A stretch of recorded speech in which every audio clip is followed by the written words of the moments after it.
तो पिला माने एबे हमें टॉपिक रो पूरा लास्ट कांसेप्ट रासी पहुंची सरजे कोरोजन रिएक्शन। सो पिला माने कोरोजन रिएक्शन कोन?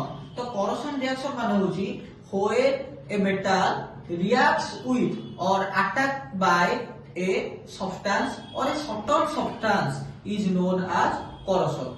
ता माने होची कोन ना जदी कोनोसी गोटे मेटल जे कोनोसी गोटे एलिमेंट द्वारा अटैक होबो बुझी परछो लाइक हमर जदी लुहा कथा कहबा तो से समुद्र जल हो सी वाटर हो बा ओशन वाटर हो बा नॉर्मली वर्षा पानी भी हो ता काहे बहुत दिन जदी रहि जिवो से कंडीशन रे कोन हिजबो ना ता ऊपर कलंकी लागि जिवो गोटे आवरण आसी जिवो तो सेटा कोन करबा कोरोजन। लाइक देखिथिबो बहुत सारा स्त्री लोक माने लाइक झुंटिया पाउजी एमती सब पिंधि थांती सेमान कर टाइम आगु को गड़ी गड़ी चले सेगोडा को ग्रे कलर हो जाए। ठीक अछि गार लोक माने को ब्लैक कलर कहंती बट एक्चुअली से black colour no grey colour हो जाए। तो सेडा होची वन एग्जांपल ऑफ कोरोजन। तो कोरोजन रो डेफिनेशन पिला माने ऑलरेडी नोट रे अछि तो आउटर में मन को कहि दोची corrosion is that process when a metal attack by a certain substance like air, water or something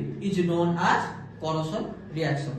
ता एग्जांपल ओडा कोन एबे ही कहि दिथिली रस्टिंग ऑफ आयरन हो बा तमरो grey colour covering of silver हो एमती बहुत सारा एग्जांपल अछि। तो तमे से सब को देखि परिबो एंड मते लागुची ऑलरेडी विषय टोटल कवर हे सलानी सब्जेक्ट बा टॉपिक ऊपर तमरो किछि भी डाउट नथिबो देन प्रिपेयर हे जाओ टॉपिक 2 पई बा यूनिट 2 पई। थैंक यू, जय Jagannath and welcome to APS academy.